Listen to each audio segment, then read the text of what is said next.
So what are some things, some tips you can give them to get ready for the season? And what are some big things, mistakes guys are making or things guys are doing well that you're seeing with your athletes?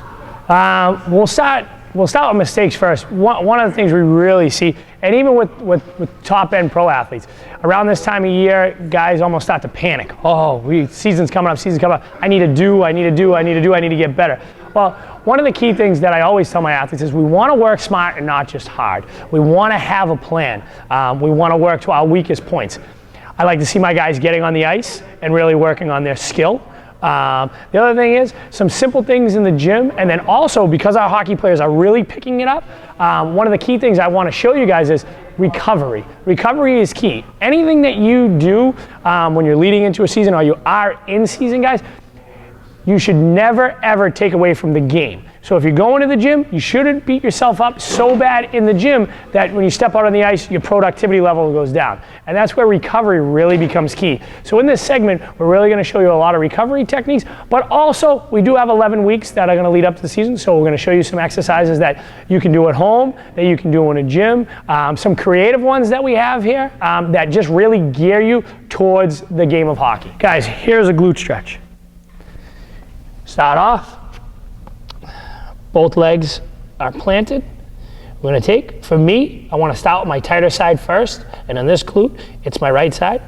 I simply take, bring that leg right underneath, come down. My back leg goes flat, toes relaxed. Starting position, I'm down, I'm relaxed on my forearms, these are your forearms. I keep my head in line with my spine. Always focusing on my breathing. Again, we're gonna hold this for about 30 to 40 seconds. More advanced guys, minute, maybe even 2 minutes, but stretching is just like working out. You have to have a progression. After that, we're gonna bring our arms all the way out in front. That increases the stretch. Again, holding 30, 40 seconds.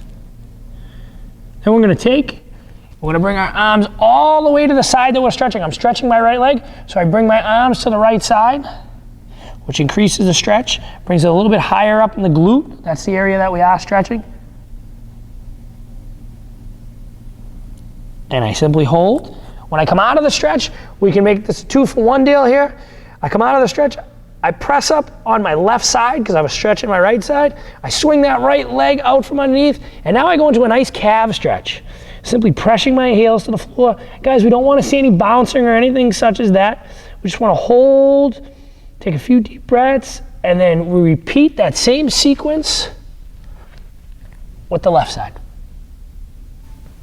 Guys, we're gonna go into some hamstring stretch. Now you see that I have a rope. Doesn't even have to be this elaborate.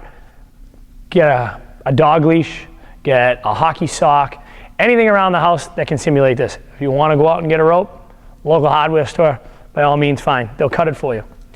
Simply gonna we're gonna lie down on our back. Again, we're always starting with our tight side first. I keep repeating it in all the segments. Whatever we do first gets the most results. And my left side's pretty tight. I loop the rope around my foot, putting it on the balls of my feet. I simply lie back. We're gonna start off with more of a calf stretch, so you wanna keep the knee nice and straight with the calf stretch. My toes stay straight up, I hold. My opposite leg, as you guys can see, is in a nice straight line.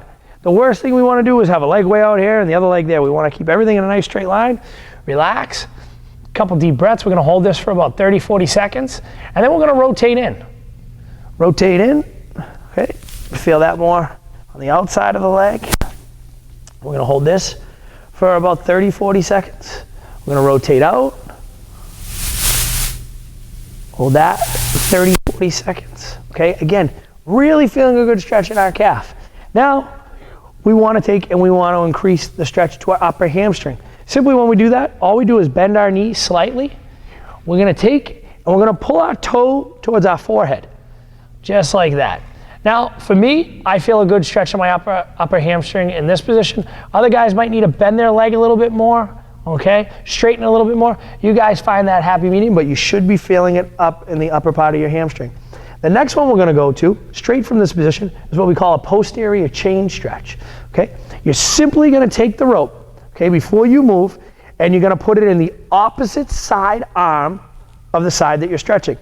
Very simple. I'm stretching my left side. I take the rope and I hold it with my right arm. I bring the leg across my body. I bring my other arm up. That increases a nice pec stretch. And I simply hold. Guys, make sure you don't try to do too much too fast. Make sure you work on your breathing. And then you're going to repeat the same stuff with the opposite side. You'll see some great results.